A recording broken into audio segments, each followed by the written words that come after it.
हर किसी की बातों पर एतराज़ क्यों करते हो? हर किसी की बातों पर एतराज़ क्यों करते हो? ये तुम्हारी ख्वाहिशों का हिस्सा थोड़े ही है। आज मैं कल तुम, नसीहत ही तो देंगे, एतबार क्यों करते हो? आज मैं कल तुम, नसीहत ही तो देंगे, एतबार क्यों करते हो? अभी बहुत दूर तक जाना है, यही तुम्हारे जीवन का किस्सा थोड़े ही है। यही तुम्हारे जीवन का किस्सा थोड़े ही है। नमस्कार दोस्तों, मैं हूं Suresh Kumar Rao, second grade science teacher, और आप सभी का स्वागत करता हूं आपके अपने YouTube platform flight for future में। देखिए दोस्तों, जब सफल इंसान होता है तो उसकी कहानियों के अंदर साथ देने वाले बहुत होते हैं, और जब संघर्ष में इंसान होता है तो लोगों की बातें इस प्रकार से चुभती हैं कि हमें हर बात के ऊपर एतराज़ महसूस होता है। लेकिन यह ऐतराज़ जताना नहीं होता है। अपनी ज़िंदगी के जो उसूल होते हैं, मंजिलें होती हैं, वो अलग होती हैं। इसलिए हमें एक लंबी रेस का घोड़ा बनकर दिखाना है। ये छोटे छोटे किस्से और कहानियाँ, इससे बिल्कुल भी घबराना नहीं है, और निरंतर अध्ययनरत रहना है, और अपनी सफलता के नए आयाम हैं उनको गढ़ते जाना है। दोस्तों, साइंस की जो क्लासेस थी उनके क्रम में और इस वीडियो को आगे बढ़ाते हैं, और 10th क्लास की साइंस से बायोलॉजी वाला पोर्शन है, उसका एक नया टॉपिक लेकर आपके सामने हाजिर हूँ। टॉपिक का नाम है नियंत्रण और समन्वय। यानी कि किस प्रकार से और मनुष्य है उसके अंदर सभी जो क्रियाएं हैं, सभी जो जैव प्रक्रम हैं, उनके ऊपर किस प्रकार से मनुष्य का कंट्रोल रहता है, और किस प्रकार से वह उनके अंदर तालमेल बैठाता है, कैसे समन्वय स्थापित करता है। तो इन्हीं सभी तंत्रों को संचालित करने की प्रक्रिया है, उसको अपन इस टॉपिक के अंतर्गत देखेंगे, बहुत ही आसान शब्दों के अंदर, और इस संपूर्ण विषय सामग्री को आपके समक्ष प्रस्तुत किया जाएगा। लगातार बने रहें वीडियो के अंदर और अंत तक वीडियो को देखें। आपको बहुत ही अच्छी और आसान भाषा के अंदर जानकारियाँ मिलने वाली हैं। सबसे पहले समन्वय, किस प्रकार से सारे जैव प्रक्रम हैं वो एक सुचारू रूप से चलते रहें, कंटिन्यूअस चलते रहें, वही क्या है, समन्वय है। तो सजीवों के शरीर में सभी जैव प्रक्रम, इससे पहले की कक्षाओं के अंदर अपन पढ़ कर के आए हैं। उत्सर्जन है, पाचन है, पोषण की प्रक्रिया है, श्वसन है, ठीक है। ये जो प्रक्रम हैं वो एक साथ सुचारू रूप से कंटिन्यूअस कार्य करें, वर्क करते रहें, यही क्या है, समन्वय है, तालमेल है। इसके बाद में अपन बात करते हैं इन सभी का कंट्रोल कैसे होता है, नियंत्रण कैसे होता है। तो देखिए, सभी जैव प्रक्रम जो भी हैं, बायो प्रोसेस हैं, उनके अंदर समन्वय स्थापित करना और इस समन्वय को लगातार बनाए रखना। यानी कि यदि एक भी सिस्टम कार्य करना बंद कर दे, या एक भी सिस्टम है उसकी क्रियाविधि मैकेनिज्म अगर प्रभावित होती है किसी भी वजह से, तो फिर जो शरीर है उसके अंदर ना तो समन्वय स्थापित रह पाता है, और ना ही फिर शरीर की जो गतिविधियां हैं वो कंट्रोल में रह पाती हैं। तो यही सारे जो बायो प्रोसेस हैं, लाइफ प्रोसेसेस हैं, उनके अंदर समन्वय बना रहे, और लगातार ये जो सिस्टम है वो अपना वर्क करते रहें, तो यही क्या है, कंट्रोल है, नियंत्रण है। अब देखिए, सभी जो सिस्टम हैं वो सही ढंग से कार्य करते रहें, इसके लिए वातावरण से अपने को जो भी इंडिकेशन मिलने वाले हैं, उन इंडिकेशन का जो प्रभाव है वो बॉडी के ऊपर पड़ता है, और इन प्रभावों को क्या कहा जाता है, उद्दीपन कहा जाता है। तो देखिए, पर्यावरण में या अपने आसपास के वातावरण के अंदर या बॉडी में जो भी चेंजेज हो रहे हैं, परिवर्तन हो रहे हैं, उनको अनुभव करना ही क्या कहलाता है, उद्दीपन कहलाता है। जैसे सर्दी, गर्मी, किसी कील का चुभ जाना, किसी दर्द का महसूस होना, ये सब चीज़ें जो हैं वो क्या हैं, उद्दीपन हैं।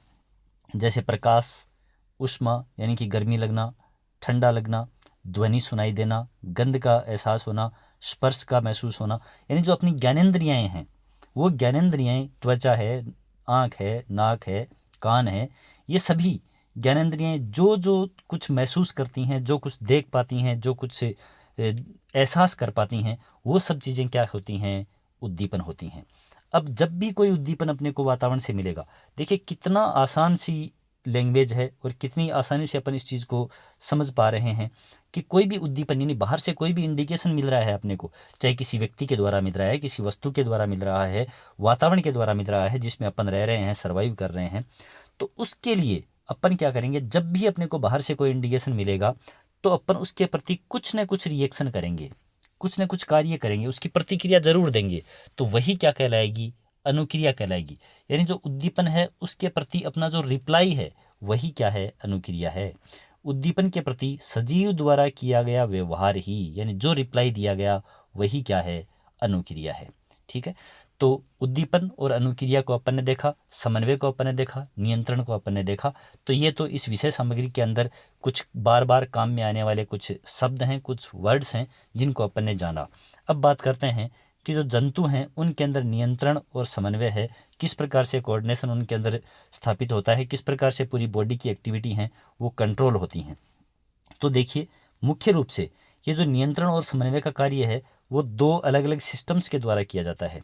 जिस प्रकार से अपन चार सिस्टम अलग अलग, पाचन तंत्र का है, उत्सर्जन का है, श्वसन का है, ठीक है, ये सब जो प्रक्रियाएं हैं, परिवहन का है, ये जो पढ़ करके आए हैं, ठीक उसी प्रकार से ये भी दो सिस्टम हैं अलग अलग, ठीक है, जिनके अंदर तंत्रिका तंत्र यानी नर्वस सिस्टम और जो एंडोक्राइन सिस्टम है, अंतःस्रावी तंत्र है, ये दोनों मिलकर के और क्या करते हैं, शरीर के अंदर नियंत्रण और समन्वय स्थापित करने का कार्य करते हैं।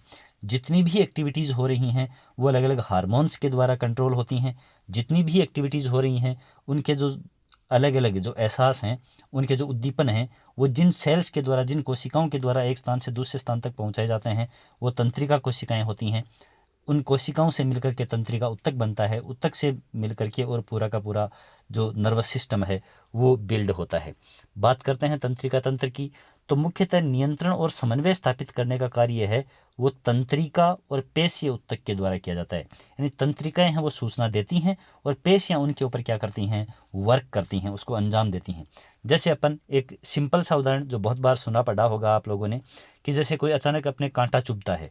अब उस कांटे चुभने का जो ये उद्दीपन है ये तंत्रिकाओं के द्वारा कहाँ पहुँचता है, मस्तिष्क तक नहीं, उससे पहले ही मेरुरज्जु तक पहुँचता है और वहाँ से वापस रिप्लाई मिलता है कि तुरंत जहाँ पर ये कांटा चुभा है उस जैसे पैर को, हाथ को तुरंत वहाँ से हटाइए।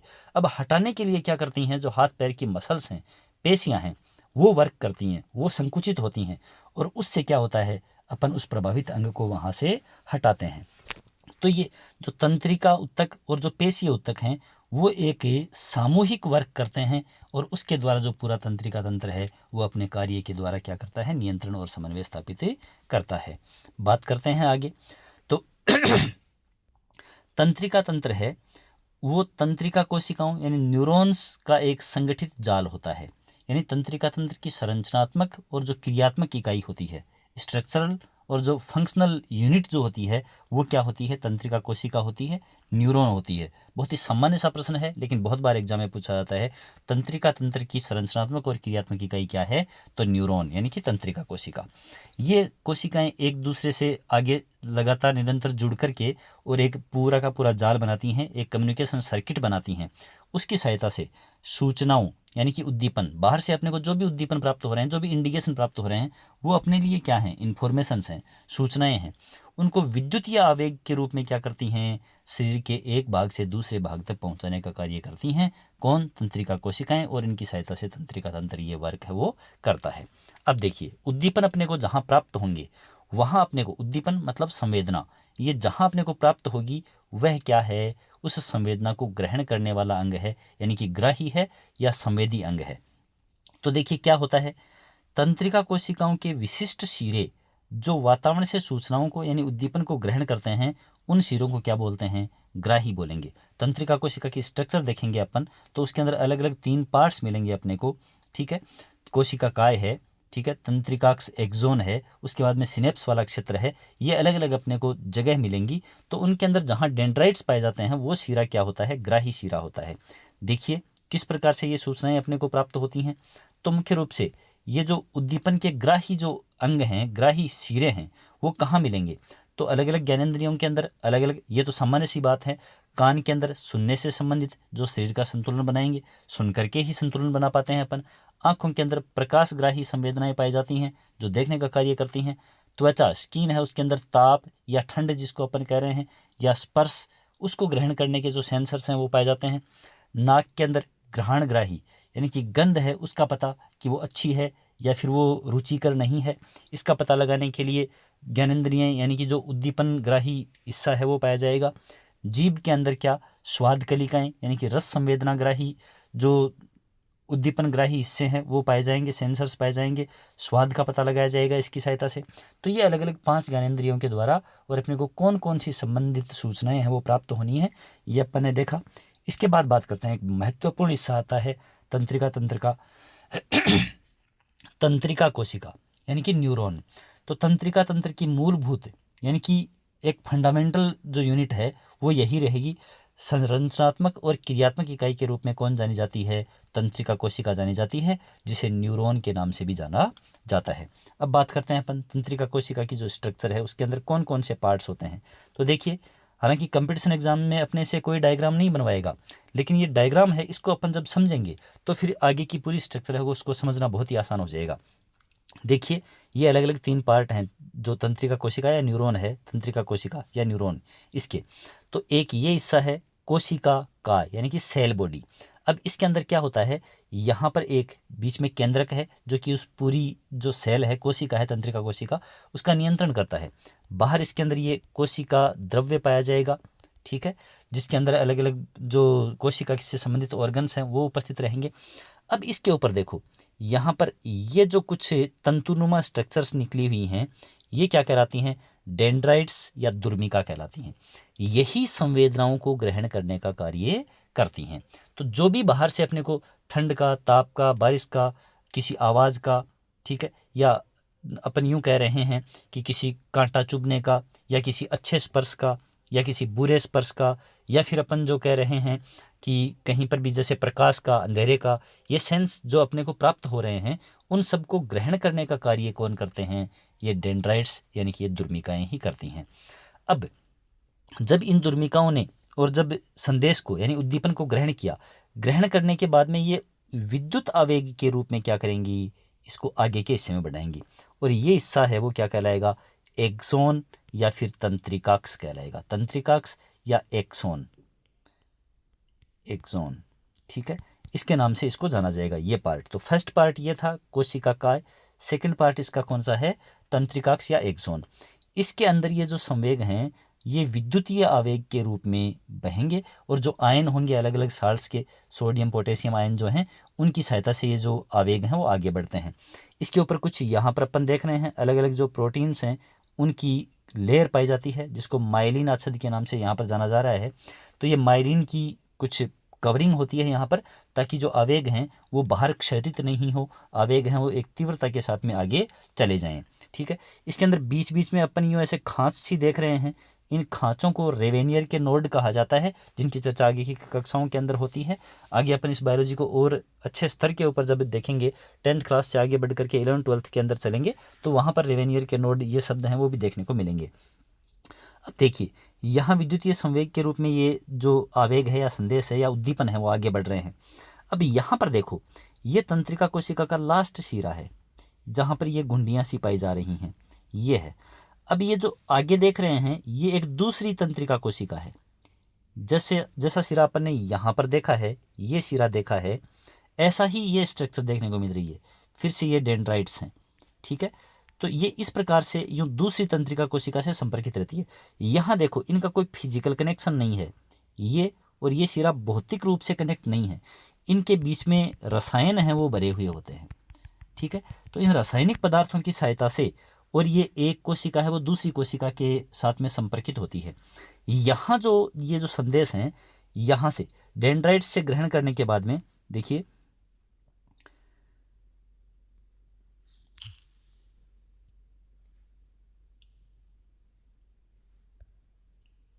डेंड्राइट्स से ग्रहण करने के बाद में ये जो संवेग आगे आ रहे हैं इधर, ठीक है, ये तो विद्युतीय आवेग के रूप में आ रहे हैं, लेकिन यहाँ पर जो ये संदेश हैं वो किस रूप में, रासायनिक रूप के अंदर प्रवाहित होते हैं, रासायनिक पदार्थों के रूप में प्रवाहित होते हैं।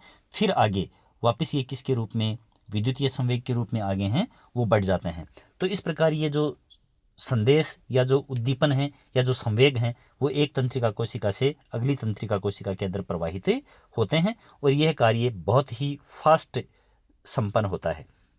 बात करते हैं अपन स्ट्रक्चर की, तो दुर्मिका या दुर्मा से इनको बोलते हैं, या डेंड्राइट इनको कहा जाता है, डेंड्राइट, ठीक है।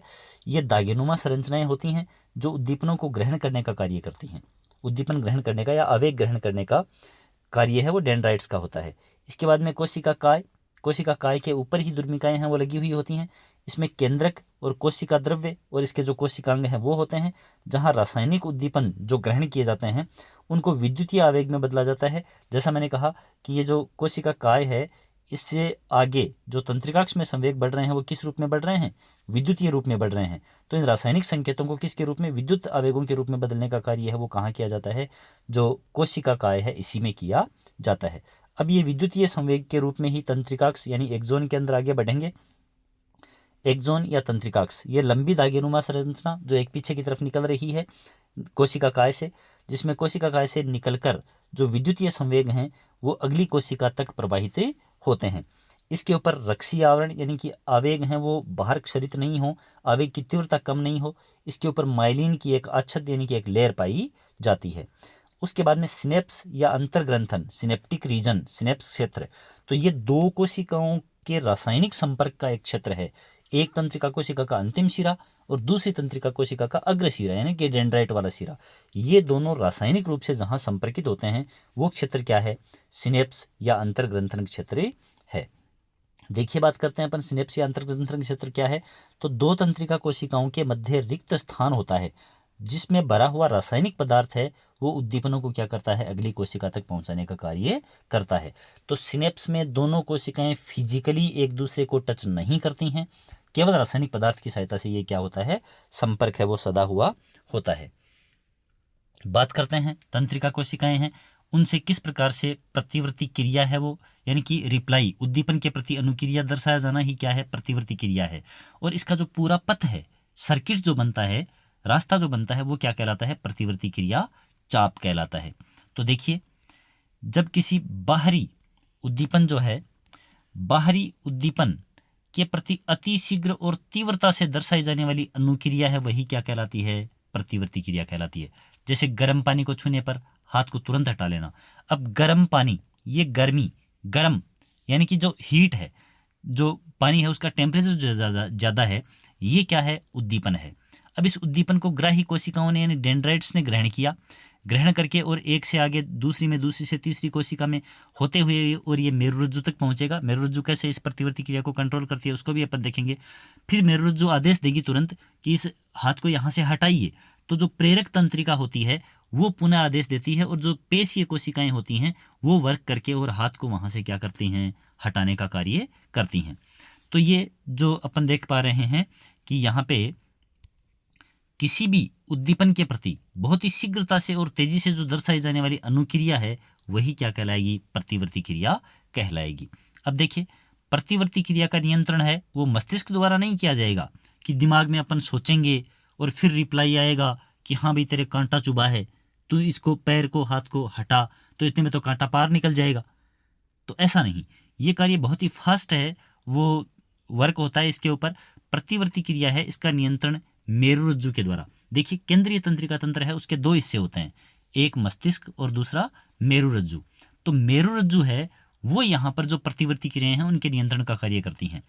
तो किसी भी उद्दीपन को ग्रहण करने से लेकर प्रतिक्रिया यानी कि जो अनुक्रिया है उसके पुनः प्रभावित अंग तक पहुंचने की प्रक्रिया में आवेगों के प्रवाह का जो पथ है, यानी जिस सर्किट से होते हुए संवेदी कोशिकाएं हैं, प्रेरक कोशिकाएं हैं, उनसे होते हुए पुनः संदेश का प्रभावित अंग तक पहुंच जाना है, वो पथ क्या कहलाएगा? प्रतिवर्ती क्रिया चाप कहलाएगा। तो देखिए, सीधी बात है, आवेग के प्रति तुरंत दर्शाई जाने वाली प्रतिक्रिया है या अनुक्रिया है वो तो प्रतिवर्ती क्रिया कहलाएगी।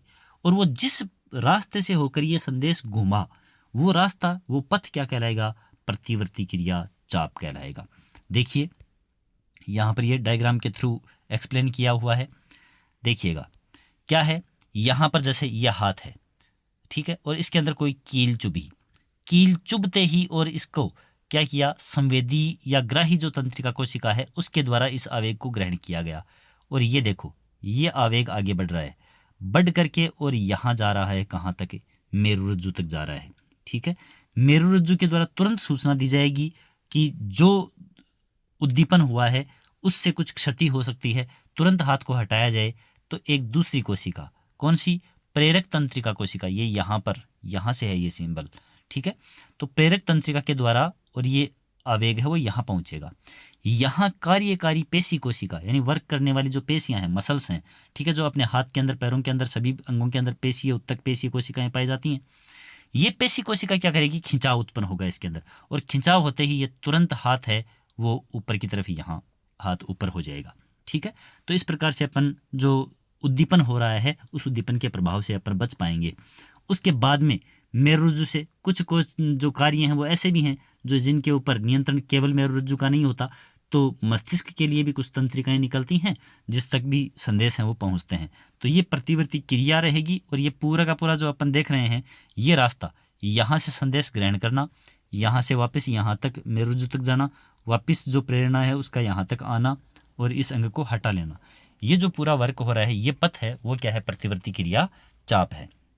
बात करते हैं आगे। तो देखिए क्या है यहाँ पर, प्रतिवर्ती चाप में सर्वप्रथम प्रभावित अंग में उद्दीपन होता है, यानी बाहर से कोई ना कोई क्रिया होती है, उस क्रिया को ग्राही या संवेदी तंत्रिका के द्वारा मेरुरज्जु के अंदर ये पहुंचेगा ग्रहण करके।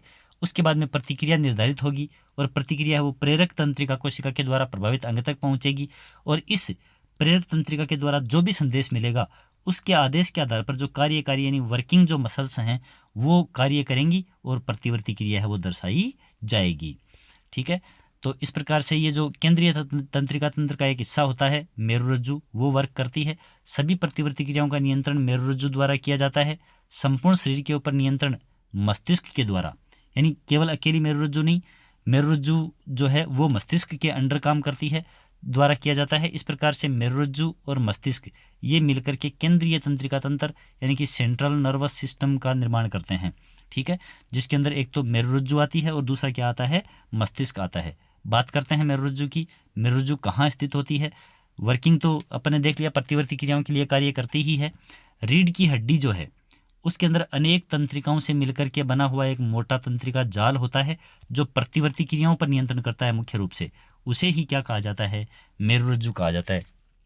मेरुरज्जु है वो एक खोखली नलिका होती है, पाइप के समान, पाइप सदृश नलिका होती है, जिसके अंदर जो फ्लूइड लिक्विड भरा हुआ होता है उसको मेरु द्रव के नाम से जाना जाता है। मेरुरज्जु है वो पश्च मस्तिष्क से, जो मस्तिष्क का पीछे पीछे वाला हिस्सा होता है, पश्च मस्तिष्क का भी मेडुला ओब्लांगेटा जो होता है वहाँ से प्रारंभ होकर के और संपूर्ण रीढ़ की हड्डी तक यानी कि पुंछ कशेरु तक फैली हुई एक स्ट्रक्चर होती है, नलिकाकार स्ट्रक्चर होती है। तो ये था केंद्रीय तंत्रिका तंत्र का एक हिस्सा मेरुरज्जु, और इसके बाद में दूसरा हिस्सा जो है वो होता है मानव के अंदर मस्तिष्क। ठीक है, केंद्रीय तंत्रिका तंत्र के अंदर दो हिस्से, एक मेरुरज्जु और दूसरा मस्तिष्क। मस्तिष्क और इससे आगे आने वाली जो भी क्रियाएं हैं उनकी स्टडी अपन, उनके बारे में जो भी तथ्य हैं वो अपन अगली क्लास के अंदर देखेंगे। तब तक के लिए आप वीडियो के अंदर बने रहें, लगातार इस वीडियो को देखें। इसके अंदर जो भी चीज़ें आपको बताई गई हैं उनको पढ़ने का देखो एक तरीका होता है कि जो भी अपन चीज़ पढ़ रहे हैं उसको सिर्फ पढ़ नहीं लें, केवल पढ़ने मात्र से वो स्थायी रूप से मेमोरी के अंदर नहीं चली जाती हैं, वो बहुत जल्दी स्लिप हो जाती हैं। इसलिए हमेशा इस तरीके को अपनाएं कि जो भी चीज़ अपन चाहे बुक से पढ़ रहे हैं चाहे कोई वीडियो देख रहे हैं उसको, उस पूरे सेशन को छोटे छोटे टुकड़ों में डिवाइड करें। आप 10 मिनट, 15 मिनट, आधा घंटा जितनी आपकी कैपेसिटी है, उसके बाद में जो कुछ पढ़ लिया है, आपने एक पेज पढ़ लिया तो उस एक पेज को पढ़ लेने के बाद में उसके ऊपर मनन करें कि अपन ने क्या पढ़ा। इतना अगर आपने कर लिया तो वो पेज है वो आपकी मेमोरी के अंदर छप जाएगा। आप जब रिकॉल करेंगे कि क्या पढ़ा तो कोई चीज़ याद नहीं आएगी, आप दोबारा से उसको देख लेंगे उसी टाइम, तो वो स्थायी रूप से मेमोरी के अंदर चली जाएगी।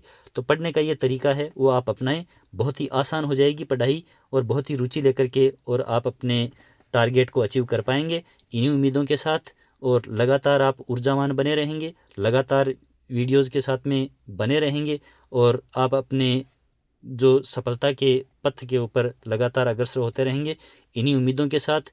और फिर से मिलते हैं अगले वीडियो में, तब तक के लिए पढ़ते रहिए, आगे बढ़ते रहिए। धन्यवाद।